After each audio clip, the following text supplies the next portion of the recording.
Iran আর আমেরিকার যুদ্ধ কতদিন ধরে চলবে? চলবে 2029 সালের 20 জানুয়ারি পর্যন্ত। কারণ ততদিন পর্যন্তই আমেরিকার রাষ্ট্রপতি থাকছেন ডোনাল্ড ট্রাম্প। ইরান জানিয়েছে আমেরিকায় ডোনাল্ড ট্রাম্প যতদিন রাষ্ট্রপতি হিসেবে থাকবে ততদিন তাকে প্রায়শ্চিত্ত করতে হবে ইরান আক্রমণ করবার। ইরানের বর্তমান সর্বোচ্চ ধর্মীয় নেতা মুজতবা খামেনেই সংকল্প করেছিলেন আগেই, তার পিতাকে যারা খুন করেছে তার পিতার পবিত্র রক্তের বদলা নেওয়া হবে, কোনো খুনিকে ছাড় দেওয়া হবে না। সেই পথেই মুজতবা খামেনেই তৈরি হচ্ছেন। দেশের সামরিক ব্যবস্থাকে তিনি ঢেলে সাজাচ্ছেন এবং তার পছন্দের সবচাইতে শক্তিশালী সামরিক ব্যক্তিত্বকেই সামনে নিয়ে আসা হয়েছে। এবং আইআরজিসির চিফ কমান্ডারের উপদেষ্টা মোহাম্মদ রেজা নাকভি তিনি জানিয়েছেন ইরান বর্তমানে প্রস্তুতি নিচ্ছে শুধু আক্রমণাত্মক যুদ্ধের জন্যই নয়, এমনকি বিদেশের মাটিতে প্রয়োজনে আমেরিকার মাটিতে যুদ্ধ করবার জন্য সব রকম প্রস্তুতি নিচ্ছে ইরান। এবং আজকেই সৈয়দ আব্বাস আরাগচি তিনি যখন টুইট করলেন সেই টুইট থেকে গোটা পৃথিবীতে জল্পনা শুরু হয়েছে। তাহলে মোহাম্মদ রেজা নাকভি যে কথা বলেছিলেন যে ইরান প্রয়োজনে আমেরিকায় গিয়ে আমেরিকাকে আক্রমণ করবে এবং সেই যুদ্ধ কিন্তু মধ্যপ্রাচ্যের মধ্যে আর সীমাবদ্ধ থাকবে না, সেটাই আসলে ইরানের সরকারি অবস্থান। কারণ ইরানের বিদেশমন্ত্রী সৈয়দ আব্বাস আরাগচি যখন এ কথা জানালেন তখন এতে আর কোনো সন্দেহ রইল না। পাশাপাশি আজ ইরানের সেই বিখ্যাত প্রফেসর সৈয়দ মারান্ডি তিনি জানিয়েছেন যে ইরান জোরদার প্রস্তুতি শুরু করেছে লেবানন এবং গাজা থেকে ইসরায়েলি দখলদার বাহিনীদেরকে লাথি মেরে বের করে দেওয়ার। তাই ইরান আমেরিকার বিরুদ্ধে মধ্যপ্রাচ্যের মাটিতে যুদ্ধকে আর সীমাবদ্ধ রাখছে না এবং এই যুদ্ধ 2-1 মাস কিংবা 1 বছরের মধ্যেও সমাপ্ত হচ্ছে না। এখনো অন্তত 2.5 বছরেরও অধিক সময় ধরে ইরান এই যুদ্ধ চালাবার জন্য প্রস্তুত হচ্ছে। এবং বড় যেটা প্রশ্ন, এতদিন যদি ইরান যুদ্ধ চালাতে যায় ইরানের অর্থনীতি কি সেই ধকল সহ্য করতে পারবে? কারণ আমেরিকা ইরানের বিরুদ্ধে স্যাংশনকে আরো তীব্র করবে, আর আমেরিকা যাতে ইরানকে দুর্বল করতে না পারে তার জন্য ইরানও ইতিমধ্যেই ব্রিক্স ব্যাংকের সদস্যপদ গ্রহণ করতে আছে। চলুন আজকের এই নিবেদনে বেশ কিছু তাৎপর্যপূর্ণ বিষয় নিয়ে আমরা আলোচনা করি। আর আলোচনার শুরুতেই আপনাদের সকলকে স্বাগত জানাচ্ছি, আপনাদের বন্ধু অধ্যাপক আব্দুল হালিম। চলুন শুরু করি। গত পরশুদিন আইআরজিসির চিফ কমান্ডার আহমেদ ওয়াহিদির পরামর্শদাতা, বয়সে প্রবীণ এবং এই মুহূর্তে গুরুত্বপূর্ণ দায়িত্ব সামলাচ্ছেন, আপনারা ছবিতে দেখছেন, মোহাম্মদ রেজা নাকভি। মোহাম্মদ রেজা নাকভির সঙ্গে সাক্ষাৎকার নিতে এসেছিলেন আমেরিকা থেকে একটি সংবাদ সংস্থা যার নাম পিবিএস। এই পিবিএস মার্কিন সংবাদ সংস্থাকে সাক্ষাৎকার দিতে তো খালি হাতে যাওয়া যায় না, তাই তিনি অর্থাৎ এই আইআরজিসির উপদেষ্টা তিনি সরকারি পক্ষ থেকে বেশ কিছু নথি বান্ডিল নথি হাতে এনে তিনি সাক্ষাৎকার দিতে বসেছিলেন। আর সেই সাক্ষাৎকারে তিনি এই বিষয়টা প্রথম স্পষ্ট করেন যে ইরান স্বল্পমেয়াদী যুদ্ধের জন্য প্রস্তুত নয়, বরং ইরান চাই দীর্ঘমেয়াদী যুদ্ধ এবং আমেরিকাকে যতদিন না পর্যন্ত ঘোল খাওয়ানো যাচ্ছে, পৃথিবীর কাছে যতদিন না পর্যন্ত বেআব্রু করা যাচ্ছে, রাজা তোর কাপড় কোথায়, এই প্রশ্ন যতদিন না পর্যন্ত বিশ্ববাসী করতে পারে, আমেরিকার সামনে দাঁড়িয়ে মাথা উঁচু করে সবাই যেন এই প্রশ্ন করতে পারে, ততদিন পর্যন্ত ইরান যুদ্ধ চালাবে। তবে ইরানের মূল target Donald Trump. Donald Trump 29 সালের 20 জানুয়ারি তিনি পদ ছাড়ছেন রাষ্ট্রপতির, আর ততদিন ইরান সক্রিয়ভাবে হরমুজকে সামনে রেখে এই যুদ্ধ চালাবে তা তিনি জানিয়েছিলেন। চলো আমরা দেখে নিই।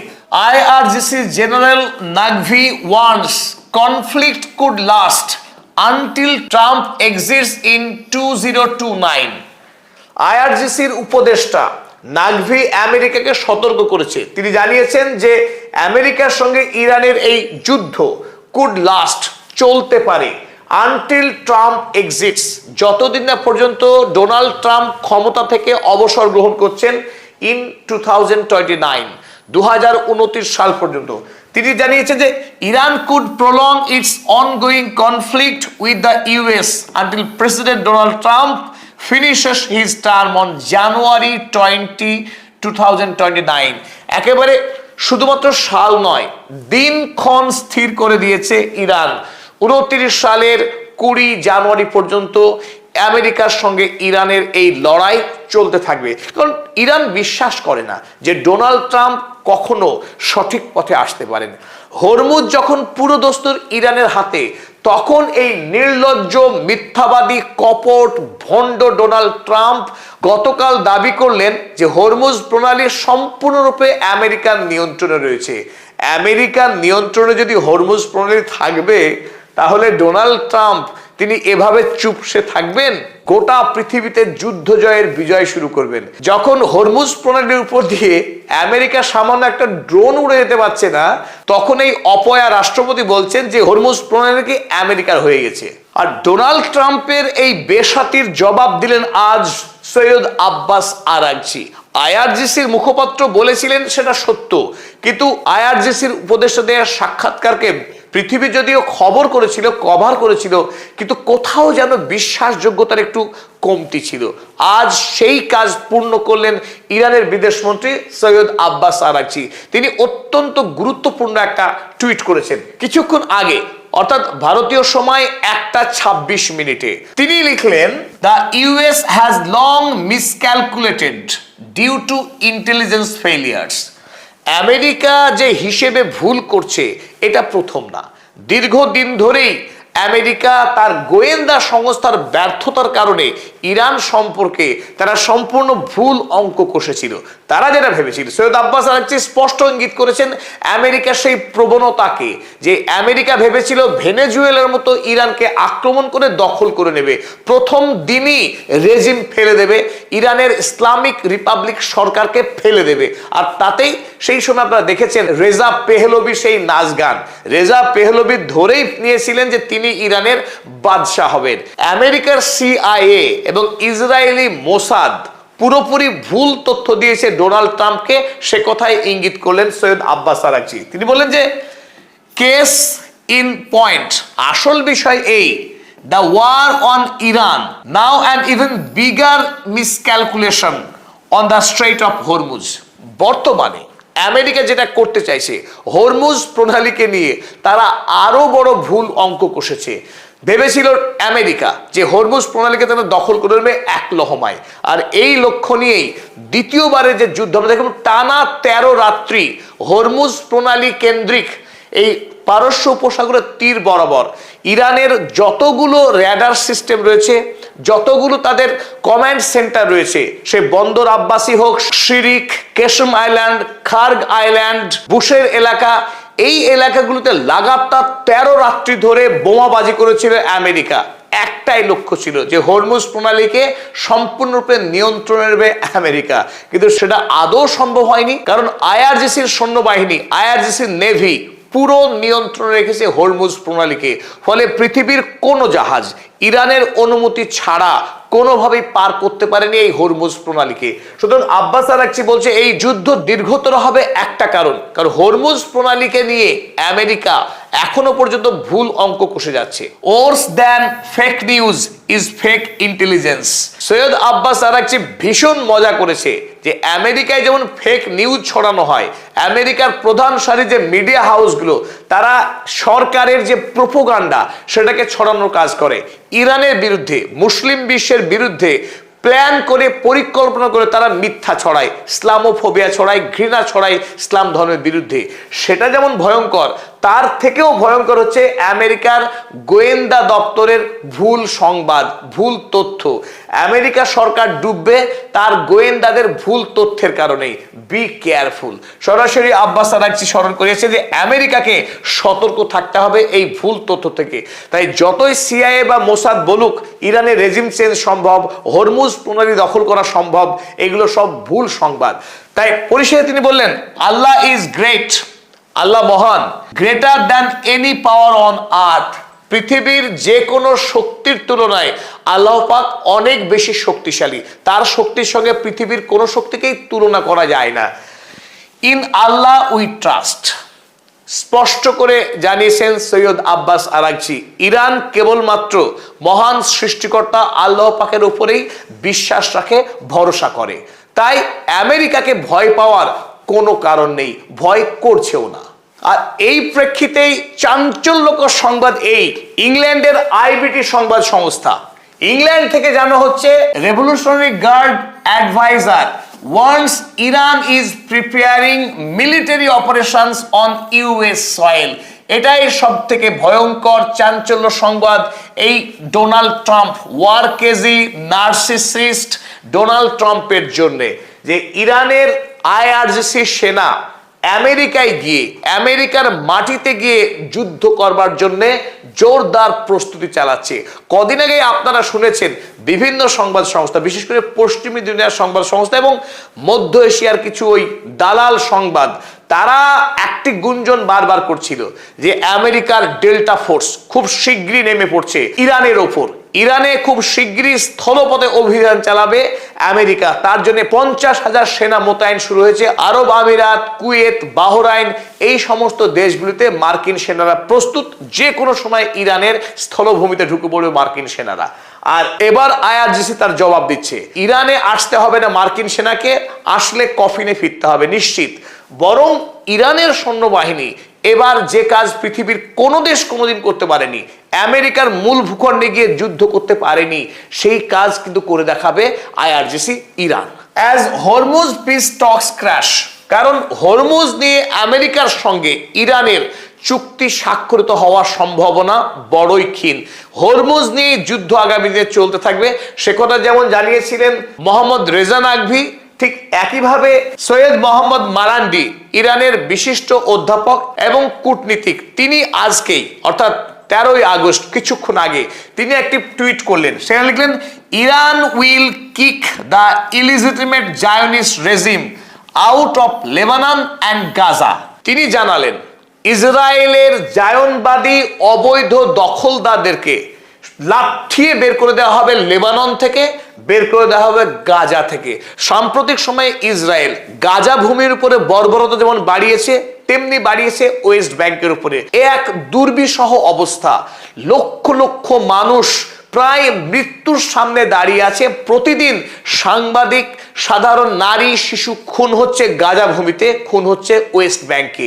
ইসরায়েলি আইডিএফ সেনার অত্যাচার পৃথিবীর সমস্ত গণহত্যার সীমানাকে ছাড়িয়ে গেছে। তাই ইরান আর কোনোভাবেই অপেক্ষা করতে চাইছে না, খুব শিগগিরই ইসরায়েলের বিরুদ্ধে এক ভয়ঙ্কর যুদ্ধ শুরু করতে চলেছে ইরান, তার ইঙ্গিত পাওয়া গেছে মারান্ডির টুইট থেকে। এখন স্বাভাবিকভাবে একটি প্রশ্ন উঠতে পারে, ইরান কি এত শক্তিশালী? না হয় মধ্যপ্রাচ্যের যুদ্ধে আমেরিকাকে জব্দ করেছে, তাই বলে আমেরিকার মাটিতে গিয়ে যুদ্ধ করবে, ইসরায়েলের বিরুদ্ধে যুদ্ধ করবে আর আমেরিকা হাতে চুরি দিয়ে বসে থাকবে?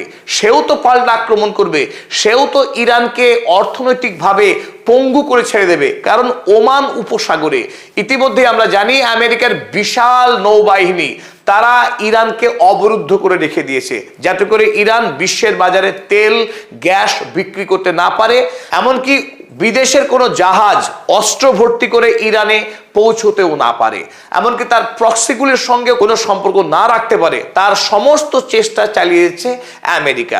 তাহলে এই পরিস্থিতিতে ইরান কিভাবে যুদ্ধ চালাবে? যদি ইরান তেল বিক্রি করতে না পারে, বিদেশ থেকে পয়সা কি করে আসবে? আর পয়সা না এলে তো সমস্ত শক্তি শেষ। এই প্রশ্নের জবাব কিন্তু ইরান ইতিমধ্যেই তৈরি করে রেখেছে।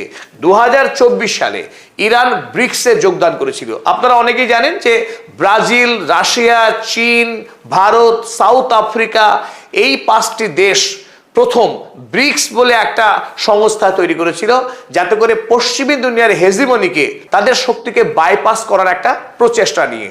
যখন আমেরিকার সঙ্গে রাশিয়ার সম্পর্ক তলানিতে গিয়েছে 22 সালের ইউক্রেন যুদ্ধের মধ্য দিয়ে, বর্তমানে চীনের সঙ্গে আমেরিকার সম্পর্ক অত্যন্ত খারাপ, যে বাণিজ্যিক কম্পিটিশন নিয়ে এই মুহূর্তে ব্রিক্স একটু একটু করে অনেক বেশি শক্তিশালী হচ্ছে। World bank, international monetary fund এবং সুইফট সিস্টেম, পশ্চিমী দুনিয়া গোটা পৃথিবীতে অর্থনৈতিক যে জাল তৈরি করে রেখেছে, সেই জালকে কাটার জন্য ইতিমধ্যেই বিকল্প ব্যবস্থা তৈরি হচ্ছে।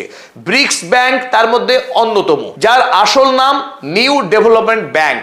এবং পাশাপাশি আমরা একটি ভিডিও করে দেখিয়েছিলাম আপনাদেরকে, সর্বপ্রথম আমরাই করেছিলাম আজ থেকে প্রায় 5 মাস আগে, যে আমেরিকার যে সুইফট সিস্টেম, আন্তর্জাতিক বাণিজ্য ব্যাংকিং যে লেনদেন হয়, সেই সমস্ত খবরাখবর SMS সিস্টেম যে সংস্থা পরিচালিত করে তার নাম হচ্ছে সুইফট।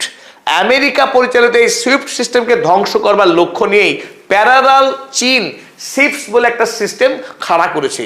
আর সেই সিপসের গতি, তার ব্যবসা বাণিজ্য এত বাড়ছে যে আগামী 27 কিংবা 28 সালের মধ্যেই সুইফটকে রীতিমতো চ্যালেঞ্জ দিয়ে দেবে এই সিপস। ইরান ইতিমধ্যেই রাশিয়া এবং চীনের সঙ্গে প্রচুর পরিমাণে বাণিজ্যিক লেনদেন করে। চীন এবং ইরানের সঙ্গে সামরিক লেনদেন, অর্থনৈতিক লেনদেন এবং বিজ্ঞানের তথ্যভিত্তিক লেনদেন সমস্তটা চলছে। তবে বর্তমানে এই অর্থনৈতিক আদান প্রদানকে আরো শক্তিশালী করার লক্ষ্য নিয়েই খুব শিগগিরই ইরান যুক্ত হতে যাচ্ছে এই এনডিপিতে। সেই খবর প্রকাশ হয়েছে টাইমস অফ ইসরায়েল। সবার আগে শত্রু খবর রাখে ইরান কি করছে না করছে। তাই টাইমস অফ ইসরায়েল তারা জানিয়েছে Iran to join BRICS development bank soon. ইরানের সেন্ট্রাল ব্যাংকের গভর্নর আব্দুল নাসের হেমাতি, আপনারা যাকে ছবিতে দেখছেন, এই হেমাতি তিনি জানিয়েছেন খুব অল্প সময়ের মধ্যেই ইরান ব্রিক্স ডেভেলপমেন্ট ব্যাংকে যোগদান করতে চলেছে। এখন এখান থেকে একটি প্রশ্ন আসে যে ব্রিক্স ডেভেলপমেন্ট ব্যাংকে যদি জয়েন করে ইরান, তাতে ইরানের কি লাভ হবে? আর তার সঙ্গে যুদ্ধের সম্পর্ক কি? যুদ্ধের সম্পর্ক খুব সহজ। একটি বাচ্চা যখন মায়ের গর্ভে থাকে, তার সঙ্গে যে আম্বিলিকাল কর্ড বলে যে নাড়ি যোগ থাকে, সেই নাড়ির মাধ্যমেই বাচ্চা খাবার এবং অক্সিজেন গ্রহণ করে।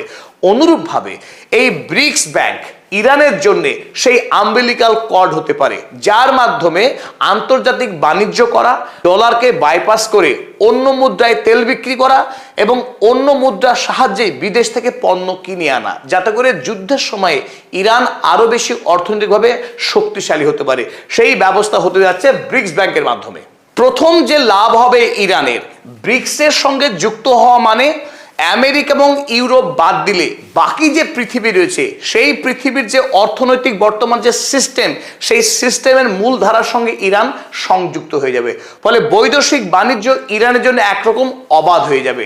যে ডলার এবং সুইফট সিস্টেম, এই দুই সিস্টেম এতদিন যে বিশ্ব অর্থনীতিকে ধরে রেখেছিল শক্তিশালীভাবে, যে সুইফটের সঙ্গে যদি কোনো দেশ যুক্ত না থাকে, তাহলে সেই দেশ বিদেশে না পারবে টাকা পাঠাতে, না বিদেশ থেকে দেশে টাকা আনতে।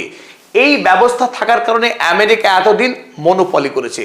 আর বর্তমানে চীনের এই সিফট সিস্টেম চালু হওয়ার ফলে, যা সুইফটের থেকে অনেক বেশি শক্তিশালী, অনেক বেশি ফাস্ট এবং অনেক বেশি কার্যকরী, এই সিফটসের মাধ্যমে ইরান বাণিজ্য করছে। ফলে আমেরিকা যদি মনে করে ইরানকে আমি এক ঘরে করে রাখবো, সেটা আর কোনোভাবেই সম্ভব না আমেরিকার পক্ষে। তাই একথা বলা যায় যে ব্রিক্স ব্যাংকের সঙ্গে যুক্ত হওয়ার ফলে ইরান আমেরিকা যে সীমাহীন চাপ প্রয়োগ করার চেষ্টা করছে স্যাংশনের, সেই স্যাংশনকে অনেকটাই অ্যাভয়েড করতে সক্ষম হবে। স্বাভাবিকভাবে আমেরিকা যে খুব সহজে ছাড় পাচ্ছে না, ইরান যুদ্ধ শেষ করছে না যতদিন না পর্যন্ত ইরান প্রতিশোধ নিতে পারছে কড়ায় গন্ডায়, ততদিন সৈয়দ মুজতবা খামেনি যুদ্ধ চালিয়ে যাবেন। তাতে তিনি বেঁচে থাকুন কিংবা শহীদ হন, তাতে খুব একটা যায় আসে না। ইরানের যারা রাষ্ট্রনায়ক, যারা নেতা, সেনাকর্মী, কেউই মৃত্যুকে ভয় পাচ্ছে না। তাদের একমাত্র লক্ষ্য পশ্চিমী দুনিয়ার যে অন্যায়, সেই অন্যায়কে উৎখাত না করতে পারলে তাদের শান্তি নেই। মধ্যপ্রাচ্যে গাজা এবং লেবাননে, ওয়েস্ট ব্যাংকে শান্তি না আসা